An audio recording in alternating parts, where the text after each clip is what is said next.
बिस्मिल्लाहिर्रहमानिर्रहीम। अस्सलाम वालेकुम दोस्तों, आज 10 अज़ीम मुसलमान ख़वातीन से मुतालिक सिलसिले की चौथी वीडियो में खुशामदीद।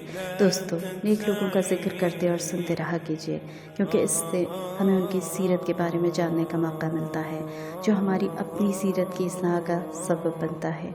दोस्तों, अगर आपको आज की वीडियो पसंद आए तो उसे लाइक और शेयर कीजिएगा, चैनल को सब्सक्राइब कीजिएगा और बेल आइकन को ज़रूर प्रेस कीजिएगा, ताकि हर नई आने वाली वीडियो आपको बर वक्त मिल सके।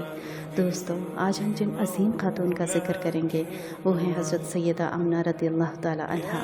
सैयदा आमना रज़ियल्लाहु ताला अन्हा को ये सादत हासिल है कि आप रज़ियल्लाहु ताला अन्हा नबी करीम रऊफ़ुर रहीम सल्लल्लाहु अलैहि वसल्लम की वालदा माजदा हैं। आप रज़ियल्लाहु ताला अन्हा अपने हस्ब व नस्ब, वक़ार व शराफत, हुस्न व जमाल, सीरत व किरदार में अपनी मिसाल आप थीं। चुनांचे जब नबी करीम सल्लल्लाहु अलैहि वसल्लम के दादा हज़रत अब्दुल मुत्तलिब रज़ियल्लाहु ताला अन्हु ने अपने बेटे यानी नबी करीम सल्लल्लाहु अलैहि वसल्लम के वालिद माजिद हज़रत अब्दुल्ला रज़ियल्लाहु ताला अन्हु की शादी करने का इरादा फरमाया तो किसी ऐसे घराने की जस्तजू में लगे जो शर्फ, हस्ब व नस्ब और इफ़्फ़त व पाकबाज़ी में मुमताज़ हो। चुनांचे जब आप रज़ियल्लाहु ताला अन्हु ने ये मुलाहिज़ा फरमाया कि वहब बिन मनाफ़ की साहबज़ादी सैयदा आमना रज़ियल्लाहु ताला अन्हा हैं, ये तमाम सिफ़ात उनमें मौजूद हैं, तो आप रज़ियल्लाहु ताला अन्हु की तलाश इख्तिताम पज़ीर हुई और आप रज़ियल्लाहु ताला अन्हा ने हज़रत अब्दुल्ला रज़ियल्लाहु ताला अन्हु का निकाह सैयदा आमना रज़ियल्लाहु ताला अन्हा से कर दिया। जब अल्लाह ताला ने हज़रत आदम अलैहिस्सलाम को पैदा किया तो अपने हबीब सल्लल्लाहु अलैहि वसल्लम के नूर को उनकी पुश्त मुबारक में बतौर वदियत रखा और उनसे अहद लिया कि ये नूर पाक पुश्तों से पाक रहमों में मुंतकिल होता रहे। चुनांचे वो नूर हज़रत हव्वा के रहम पाक में मुंतकिल हुआ और इस तरह यह नूर पाक पुश्तों से रहमों में मुंतकिल होता हुआ हज़रत अब्दुल्ला रज़ियल्लाहु ताला अन्हु की पुश्त मुबारक में पहुँचा और फिर आप रज़ियल्लाहु ताला अन्हा से ये नूर अय्याम तशरीक़ में बरोज़ जुम्मा हज़रत आमना रज़ियल्लाहु ताला अन्हा के रहम मुक़द्दस में मुंतकिल हुआ। नबी करीम सल्लल्लाहु अलैहि वसल्लम अपनी वालदा सैयदा आमना रज़ियल्लाहु ताला अन्हा के वतन मुबारक में पूरे 9 माह तशरीफ़ फरमा रहे। हज़रत आमना रज़ियल्लाहु ताला अन्हा ने ख्वाब में सुना कि कोई कह रहा है तेरे पेट में जहान का सरदार है, जब वो पैदा हो तो उनका नाम मोहम्मद रखना। सैयदा आमना रज़ियल्लाहु ताला अन्हा फरमाती हैं कि मैं नींद और ऊँग के दरमियान थी कि मैंने सुना कि कोई कह रहा है कि तमाम खल्क़ के बेहतरीन शख्स के साथ हमल से हैं और फरमाया कि हमल के हर माह मुझे आवाज़ आया करती कि तुमको बशारत हो कि वक्त आ पहुंचा है कि अबू कासिम ज़ाहिर हूँ। जब हमल शरीफ को पूरे 9 माह हुए तो नबी करीम रऊफ़ुर रहीम सल्लल्लाहु अलैहि वसल्लम मक्का मुकर्रमा में सुबह सादिक के वक्त बरोज़ पीर माह रबीउल अव्वल की 12 तारीख़ को दुनिया में जलवा अफरोज़ हुए।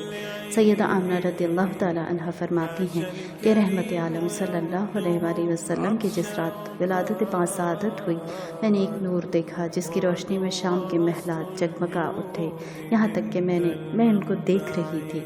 सैयदना आमना रज़ियल्लाहु ताला अन्हा फरमाती हैं कि मैंने देखा कि 3 झंडे नस्ब किए गए, एक मशरिक़ में, दूसरा मग़रिब में और तीसरा काबे की छत पर, और नबी करीम सल्लल्लाहु अलैहि वसल्लम की विलादत हुई। सैयदना आमना रज़ियल्लाहु ताला अन्हा फरमाती हैं कि नबी अकरम सल्लल्लाहु अलैहि वसल्लम मेरे शिकम में थे कि एक दफ़ा मुझसे ऐसा नूर निकला जिससे सारा जहां मुनव्वर हुआ और मैंने बसरा के महलात देखे। सैयदना आमना रज़ियल्लाहु ताला अन्हा के बदन अक़दस से नबी करीम सल्लल्लाहु अलैहि वसल्लम के सिवा कोई और औलाद तवल्लद ना हुई और ना ही हज़रत अब्दुल्ला रज़ियल्लाहु ताला अन्हु से। नबी करीम सल्लल्लाहु अलैहि वसल्लम अभी सैयदना आमना रज़ियल्लाहु ताला अन्हा के शिकम मुबारक में ही थे कि आप सल्लल्लाहु अलैहि वसल्लम के वालिद हज़रत अब्दुल्ला रज़ियल्लाहु ताला अन्हु का विसाल हुआ। ये एक ऐसा जान का हादसा था जो किसी भी बीवी के लिए नाकाबिल बर्दाश्त होता है, मगर सैयदना आमना रज़ियल्लाहु ताला अन्हा ने इस अजीम सानहे को नहायत सब्र और इस्तक़लाल से बर्दाश्त किया। और फिर जब नबी करीम सल्लल्लाहु अलैहि वसल्लम की विलादत हो गई तो आप रज़ियल्लाहु ताला अन्हा ने मदीना का सफ़र इख्तियार फरमाया ताकि इस जगह को देखें जहाँ हज़रत अब्दुल्ला रज़ियल्लाहु ताला अन्हु ने विसाल फरमाया था। नबी अकरम सल्लल्लाहु अलैहि वसल्लम की उम्र मुबारक अभी 6 साल की हुई थी कि सैयदा आमना रज़ियल्लाहु ताला अन्हा का विसाल हो गया। आप रज़ियल्लाहु ताला अन्हा मक्का मुकरमा वापस आ रही थी कि मकाम अब्वा में आप रज़ियल्लाहु ताला अन्हा की तबीयत नासाज हो गई और यूँ इस साबिर व शाकिर अफ़ीफ़ा व ताहिरा ख़ातून ने दाई अजल को लब्बैक कहा। آپ رضی اللہ تعالی عنہ دین ابراہیمی پر تھیں۔ آپ کا دامن کبھی شرک و کفر سے داغدار نہ ہوا۔ بعض روایات میں یہ بھی ہے کہ نبی کریم رؤوف الرحیم صلی اللہ علیہ وآلہ وسلم نے اپنے والدین کریمین کو زندہ فرمایا اور اپنی امت میں داخل فرمایا تاکہ وہ درجہ صحابیت پر فائز ہو جائیں۔ اس کے بعد دوبارہ ان کی وفات ہوئی۔ اللہ عز و جل کی ان پر رحمت ہو اور ان کے صدقے ہماری بلا حساب مغفرت ہو۔ دوستو، اگر آپ کو آج کی ویڈیو پسند آئے تو اسے لائک اور شیئر کیجیے گا۔ اگلی ویڈیو میں ملاقات ہوگی۔ اللہ حافظ۔